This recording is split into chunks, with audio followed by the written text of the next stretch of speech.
தமிழக அரசியல்லே மிகப்பெரிய பேசுபொருளா இருக்க விஷயம் என்னன்னா, பாஜக தலைவர் அண்ணாமலை அவர்கள் வந்து திமுகவோட அமைப்பு செயலாளரா இருக்கிற ஆர்.எஸ். பாரதி அவர்களுக்கு நோட்டீஸ் அனுப்புனது தாங்க. ஏன்னா, நான் வந்து ரூ. 1,00,000 இழப்பீடு கேட்பேன் அப்படின்ற மாரி, இந்த மாரி அண்ணாமலை அவர்கள் நோட்டீஸ் அனுப்பியிருக்காரு. இன்னைக்கு நம்ம வீடியோல இந்த விஷயத்த பத்தி தான் வந்து பார்க்க போறோம். நம்ம எல்லாத்துக்குமே வந்து தெரியும், கள்ளக்குறிச்சியில என்ன மாரி ஒரு சம்பவம் வந்து நடந்துச்சுன்னு சொல்லிட்டு. கள்ளச்சாராயத்த வந்து குடிச்சனால நெறைய பேர் உயிரிழந்துட்டாங்க.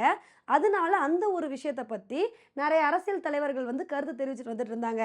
இப்படி இருக்கிற சமயத்துல தான் திமுகவோட அமைப்பு செயலாளரான ஆர்.எஸ். பாரதி அவர்கள் வந்து இந்த கள்ளக்குறிச்சியில நடந்த சம்பவத்துக்கும், அண்ணாமலை அவர்களுக்கும் ஒரு மிகப்பெரிய கனெக்ஷன் இருக்க மாரி வந்து பேசினாருங்க. அதுல அவர் என்ன சொல்லியிருந்தாருன்னா, "எனக்கு என்னமோ இந்த கள்ளக்குறிச்சி சம்பவத்துல அண்ணாமலை அவர்கள் மேல தான் ஒரு மிகப்பெரிய சந்தேகமா வந்திருக்கு. ஏன்னா, இப்ப வந்து விக்கிரவாண்டி இடைத்தேர்தல் வேற வரப்போகுது இல்லையா? அதனால அந்த ஒரு தேர்தலுக்கு முன்னாடி திமுகவுக்கு ஒரு பெரிய அவப்பேரை ஏற்படுத்தணும் அப்படின்றதுக்காண்டி, இந்த மாரி பிளான் பண்ணி பண்ணப்பட்ட சதி மாரி தான் வந்து தெரியுது. இதுக்கும் அண்ணாமலை அவர்களுக்கும் சம்மந்தம் இருக்குமோ?" அப்படின்ற மாரி இந்த மாரி ஆர்.எஸ். பாரதி அவர்கள் வந்து பேசியிருந்தாரு.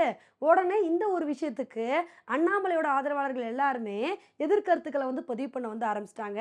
"அது எப்படி இந்த மாரி நீங்க இஷ்டத்துக்கு வந்து அவதூறு வந்து பரப்புறீங்க? உங்க இஷ்டத்துக்கு நீங்க பாட்டுக்கு வந்து சொல்லிட்டே போறீங்கன்னு" சொல்லி நெறைய பேர் வந்து எதிர்கருத்துக்கள பதிவு பண்ணிட்டு இருந்தாங்க.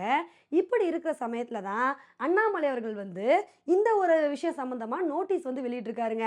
அதுல அவர் என்ன சொல்லியிருக்காருன்னா, தேவையில்லாம கள்ளக்குறிச்சி சம்பவத்து கூட என்ன கனெக்ட் பண்ணி அவதூறா ஒரு சில கருத்துக்கள வந்து ஆர்.எஸ். பாரதி பரப்பிக்கிட்டு இருக்காரு. இந்த ஒரு விஷயத்துக்கு நான் வந்து 3 நாள் வந்து டைம் குடுக்குறேன். 3 நாளுக்குள்ள அவர் நிபந்தனையற்ற மன்னிப்பு வந்து கேட்டே ஆகணும்.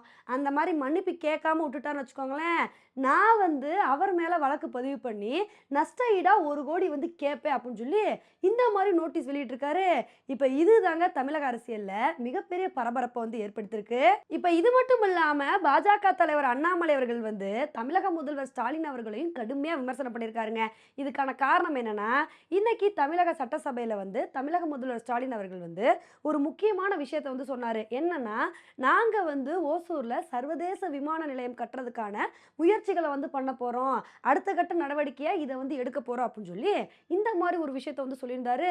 இத வந்து கேட்டவுனே அண்ணாமலை அவர்கள் வந்து இந்த ஒரு விஷயத்துக்கு பயங்கரமா விமர்சனம் பண்ண ஆரம்பிச்சுட்டாருங்க. இத பத்தி என்ன வந்து சொல்லியிருக்காருன்னா, ஒசூர்ல வந்து ஏர்போர்ட் கட்ட முடியாதுன்னு தெரிஞ்சு கூட, எப்படி வந்து இப்படி வாய் கூசாம பொய் சொல்லி மக்கள வந்து ஏமாத்துறீங்க? உங்கள மாரி தான் வந்து மக்கள வந்து ஏமாத்த முடியும்னு சொல்லி, இது மாரி வந்து விமர்சனத்த வந்து பண்ணியிருக்காங்க. இதுக்கான காரணம் என்ன அப்படின்னு வந்து பார்த்தீங்கன்னா, பெங்களூர்ல வந்து ஆல்ரெடி ஏர்போர்ட் கட்டம்போதே, அங்க வந்து 30 வருஷம் 150 கிலோமீட்டர் சுற்றளவுல எந்த விதமான ஏர்போர்ட்டும் கட்டக்கூடாதுன்னு சொல்லிட்டு, ஆல்ரெடி அக்ரீமெண்ட் போட்டு தாங்க இந்த ஒரு ஏர்போர்ட்ட வந்து கட்டியிருக்காங்க. அப்படி இருக்கும்போது எப்படி வந்து ஓசூர்ல ஏர்போர்ட் கட்ட முடியும் அப்படின்றது தான் அண்ணாமலை அவர்களோட மிகப்பெரிய கேள்வியா வந்திருக்கு. இது மட்டும் இல்லாம இந்த விஷயத்துல அண்ணாமலை அவர்கள் வந்து என்ன சொல்லியிருக்காருன்னா, "நீங்க தேர்தல் அறிக்கையில குடுத்த விஷயத்தையே இன்னும் வந்து ஃபுல்ஃபில் பண்ணல. அது மட்டும் இல்லாம கடந்த 2 வருஷத்துல நீங்க கவர்மெண்ட் பஸ்ஸே நீங்க வந்து வாங்கல. அப்படி இருக்கும்போது எப்படி வந்து ஓசூர்ல வந்து ஏர்போர்ட் வந்து கட்ட முடியும்? அது நடக்காதுன்னு தெரிஞ்சும் கூட மக்கள ஏமாத்துறதுக்காண்டி பொய் சொல்றீங்க பார்த்தீங்களா? உங்கள மாரி யாருமே பொய் சொல்ல முடியாதுன்னு" சொல்லி இந்த மாரி பெரிய விமர்சனத்த வந்து முன் வச்சிருக்காரு. உண்மையிலே ஹொசூர்ல வந்து ஏர்போர்ட் கட்டுறது எந்த அளவுக்கு சாத்தியம் அப்படின்னு வந்து தெரியலங்க. ஏன்னா ஆல்ரெடி வந்து ஹொசூர்லேருந்து பெங்களூருக்கு வந்து மெட்ரோ டெவலப் பண்றதுக்கே கர்நாடக அரசு வந்து சம்மதிக்கல.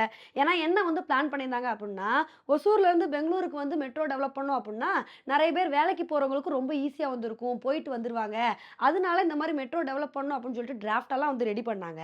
ஆனா அதுக்கு வந்து கர்நாடக அரசு என்ன சொல்ட்டாங்கன்னா, "இல்லப்பா நாங்க இதுக்கெல்லாம் வந்து சம்மதிக்க முடியாது. நாங்க இந்த விஷயத்த ரிஜெக்ட் பண்றோம்" அப்படின்னு சொல்லிட்டு இந்த மாரி ரிஜெக்ட் பண்ணிட்டாங்க.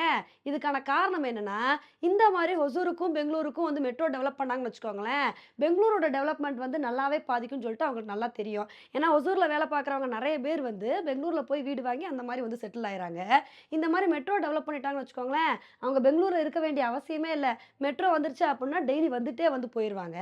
இதனால இந்த மாரி பெங்களூர்ல உள்ளவங்கலாம் மேக்ஸிமம் மெட்ரோவுக்கு வந்துருவாங்க அப்படின்ற ஒரு காரணத்தினால தான், இந்த மாரி இந்த மெட்ரோ ப்ராஜெக்ட்ட கூட வந்து கர்நாடக அரசு ரிஜெக்ட் பண்ணிட்டாங்க. மெட்ரோவையே வரவிட மாட்டேன்னு சொன்னவங்க, எப்படி வந்து ஒசூர்ல ஏர்போர்ட் கட்ட விடுவாங்க? ஆல்ரெடி அங்க ஏர்போர்ட் கட்டக்கூடாதுன்னு சொல்லிட்டு ஒரு ரூல்ஸ் வேற இருக்கு. இப்படிலாம் வந்து இருக்கும்போது, ஒசூர்ல ஏர்போர்ட் வர்றது அப்படின்றது ஒரு மிகப்பெரிய சந்தேகமான விஷயம் தாங்க.